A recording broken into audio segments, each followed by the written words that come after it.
Assalamualaikum warahmatullahi wabarakatuh.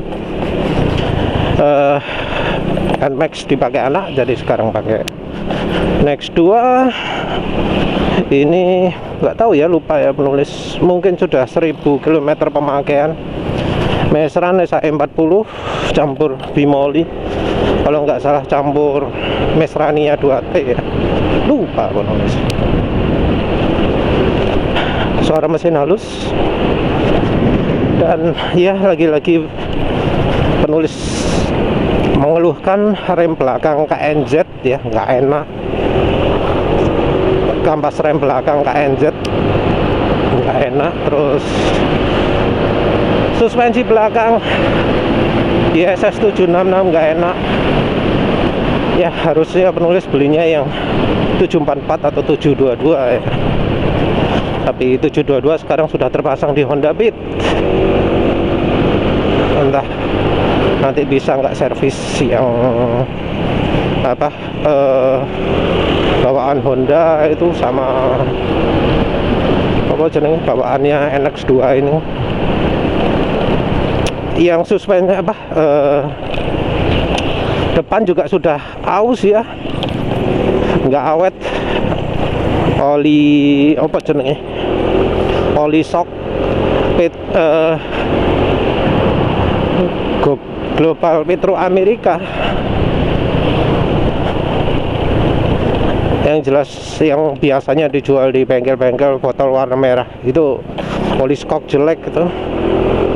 Karena ya ini perasaan gantinya barengan dengan rem belakang kok.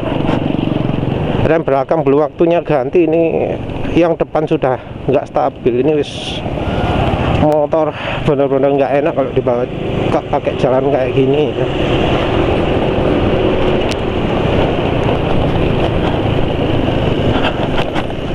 Lain kali wis kalian minyak goreng gitu ya, campur apa. Kalau Mesrania bahannya bukan grup 1, campur apa ya, Mesran mestinya ya, Mesran SAE40. Terus apa maneh kalau aneh, kalau mesin oke ya. Ini sampai sekarang penulis nggak ngerasakan berebet-berebet. Beda ketika awal-awal pakai Pertalite. Ini enak banget masih pakai Pertalite. Sekarang juga penulis sudah tadi pagi campuri dengan margarin ya. Nanti cara penulis buat margarin akan penulis share, karena ada yang request khusus ya, wis penulis tunjukkan lagi, karena penulis sendiri lupa di video mana bahas khusus nyampur margarin.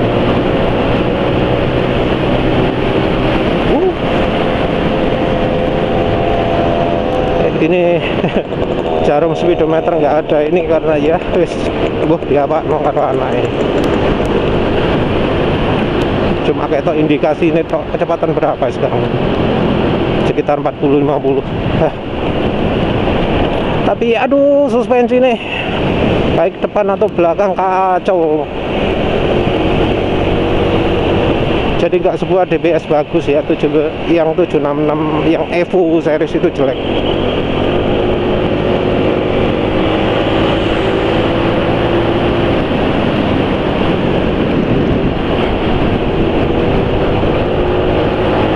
Entah iso dandani enggak ya.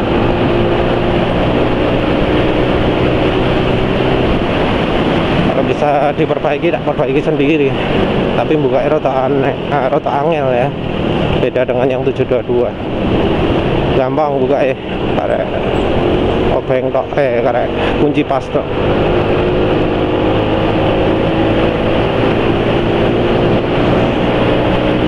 Tenaga no problem karena penulis sudah pakai silep ya, saluran intrik keluar kecil, jadi mau dipakai tarekan apapun enak. Cuma nih rem belakangnya nggak sih, padahal tadi udah repetin si anu si pakem repot. Apa lagi?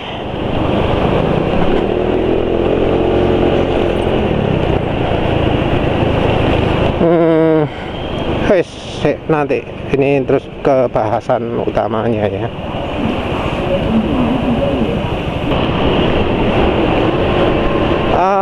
Penulis ingin bahas modifikasi yang sebenarnya penulis pingin, yang beneran pingin pasang. Kalau HHO ya kendalanya ruang ya, sudah penulis jelaskan sebelumnya. Jadi kalau HHO itu mahal terutama ya kan.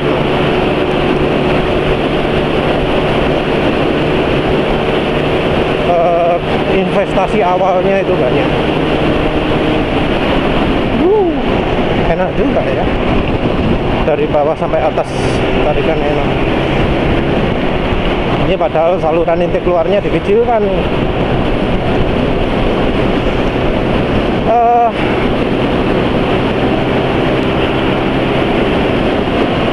HHO itu mahal dari sisi selnya. Kalau yang bagus harus SF316L. Itu 13 plat, harganya 900 ribuan. Selnya tok, belum bubbler, belum selang, macam-macam. Terus kemarin penulis lihat ada PWM, harganya PWM-nya 150 ribu. Ya tetap di atas 1 jutaan. Yang repot juga kalau pasang di motor matic itu tempatnya, mau dipasang di mana gitu loh. Nggak ada tempat lagi. Jadi mengorbankan bagasi ya. Itu kalau motornya bagasinya gede. Kalau bagasinya kecil kayak motor ini Next 2 ya, sulit. Bakal makan ruang kaki. Alternatif lain adalah makan ruang untuk penumpangnya. Tapi ketok moto ya. Ada juga yang naruh di luarnya kipas samping, di luarnya apa jenengnya, kipas radiator. Ya itu bikin motor makin gede juga, gak sip juga. Jadi kalau motor matic emang susah.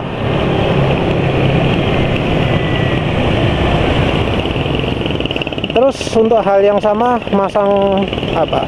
Satu lagi yang penulis ingin pasang ya, sebenarnya mudah. Itu adalah bubbler. Bubbler maksud penulis itu yang bubblernya kayak di HHO, tapi dimanfaatkan untuk memberikan uap air masuk ke mesin. Uap air ini tidak langsung meningkatkan tenaga, tapi tujuannya adalah menurunkan kebutuhan oktan mesin. Satu, sebagai pendingin ruang bakar. Yang kedua adalah air ini fungsinya juga membersihkan. Jadi uap air walau dari suhu dingin, yang walau cuma gelembung-gelembung, itu bisa membersihkan ruang bakar juga. Sudah mirip-mirip pakai HHO. Jadi prinsipnya gampang. Kita buat botol air sebotol, terus udara yang keluar dari botol ini masuk ke saluran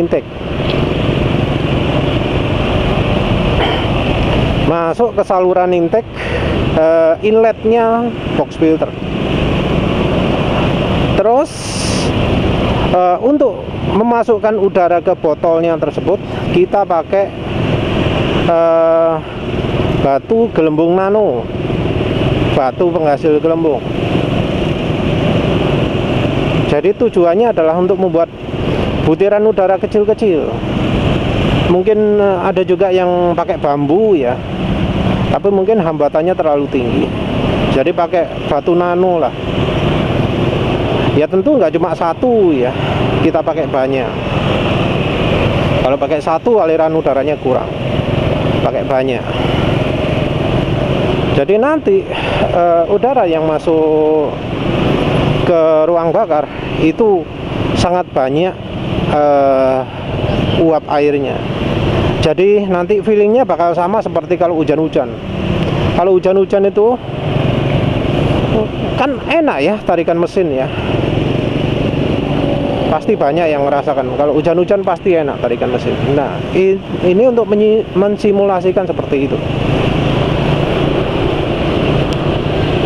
Jadi uap air aja, nggak harus dipanasi. Tentu yang level lebih tinggi lagi adalah kalau pakai dipanasi juga. Jadi manasi pakai apa? Pakai knalpot. Tapi kalau pakai knalpot ya tentu lebih ribet lagi. Selain dari bubblernya sendiri, juga butuh juga butuh pemanas, butuh butuh selang tahan panas yang akan lari ke intake. Tapi biasanya kalau untuk air yang dipanasi ini tidak langsung ke seluruhan intake. Kalau bubbler yang penulis rencana pengen pakai itu ada udaranya langsung semua dari intake itu nyedot ke bubblernya. Nah, kalau yang metode satu lagi ini yang pakai uap air dipanasi ini modelnya sama kayak pengirit HHO. Jadi cuma disertakan ke intake, tinggal selang lari ke intake. Usah nggak keseluruhan lah ya. Enak banget ya, walau nggak naik NMAX tak begitu terasa ya, karena ini tariannya enak bisa. Jadi ditarik ini ya, kalau nggak sebesar NMAX tapi dari feelingnya masih enak lah ya. Walau jelas-jelas kalah dengan NMAX, tapi kalau sentakan itu ada masih oke ya rasanya ya.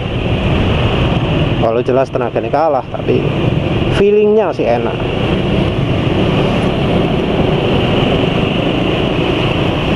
Untuk uap ini ada juga yang pakai uap bensin. Kalau yang uap bensin ini lebih kecil lagi. Kalau ingin beli produk jadi, ada namanya HCS. HCS ini ya prinsipnya sederhana sih. Bensin dialirkan ke aliran tembaga ya, pipa tembaga. Nanti pipa tembaganya dililitkan ke knalpot. Nanti sisanya akan menghasilkan uap. Uapnya ini yang akan dipakai dialirkan ke inletnya inlet atau intake ya, dimanapun lah intake-nya mesin. Jadi kayak aditif HHU juga. Cuma kalau bensin, penulis mikirnya itu bensin kita itu dikenal menghasilkan banyak kerak. Jadi kalau bensin ada kemungkinan lama-lama saluran pipa tembaganya ini bakal buntu oleh kerak yang dihasilkan oleh bensinnya. Ini karena bensinnya dipanasi di dalam pipa tembaganya. Ini beda ya dengan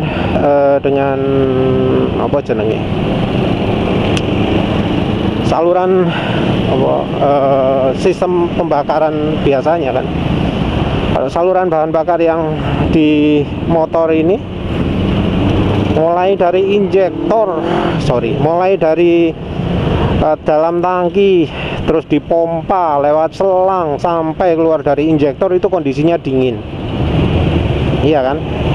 Kondisinya dingin, nggak ada pemanasan. Jadi resiko muncul kerak itu kecil.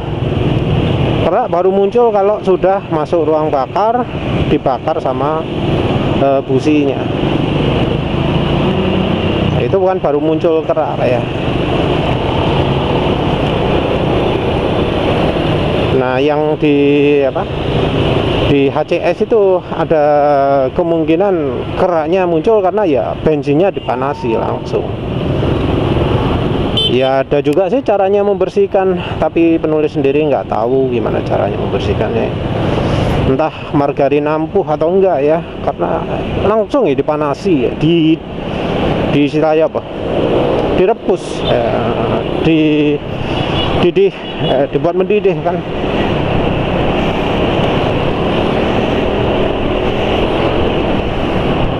Waduh, halus tenan. Ya padahal perasaan penulis ganti oli udah cukup lama ya. Udah berapa kilo sih ini, lupa penulis.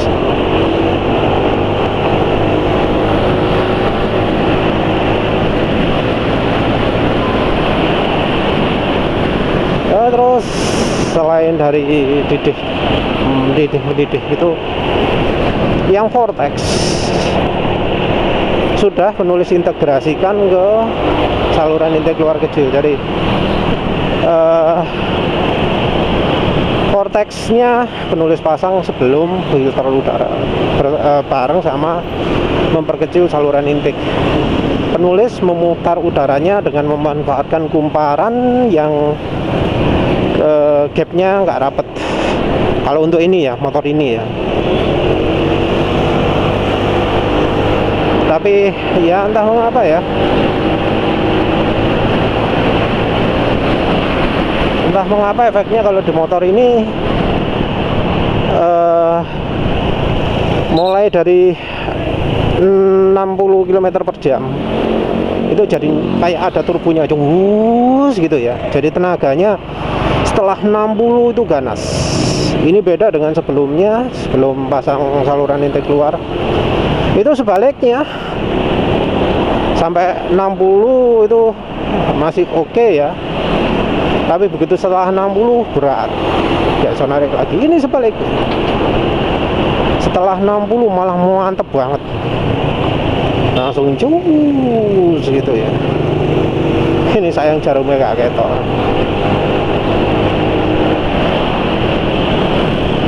Ini dengan speed ini bisa menang, padahal beat ini baik intake-nya maupun knalpotnya kayaknya lebih besar dari Next 2 ini.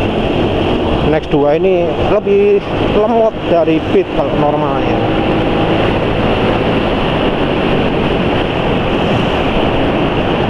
Karena tenaganya keluar setelah 60, jadi bawaannya pingin ngebut terus ya.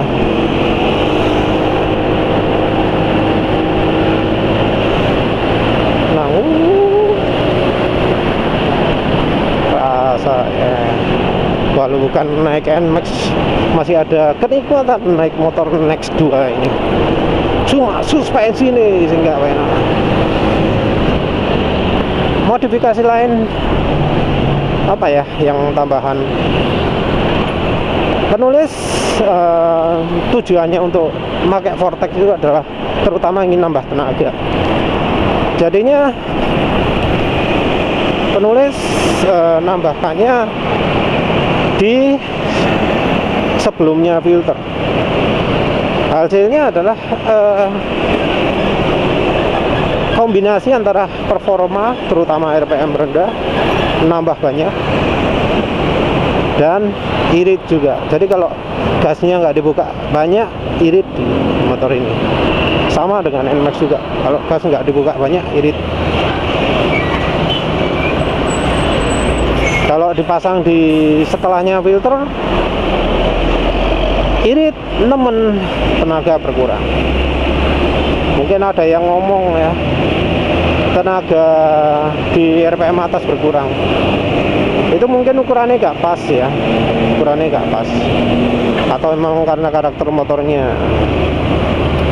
Ya pokoknya harus beda-beda ya. Jadi karakter motor beda-beda, jadi ukurannya nggak bisa sama ya. Yang penulis yakin ukurannya pas ya cuma Next 2 dan NMAX. Ukuran ya yang penulis jual itu kebetulan pas untuk Next 2 dan NMAX. Di NMAX top speednya nggak turun, paling nggak motor penulis top speednya nggak turun. Cuma ya sayangnya nggak ada kesempatan lagi ya, rame sekarang jalannya. Next 2 ini juga top speednya nggak turun, malah yang setelah 60 malah jadi ganas banget dari aneh.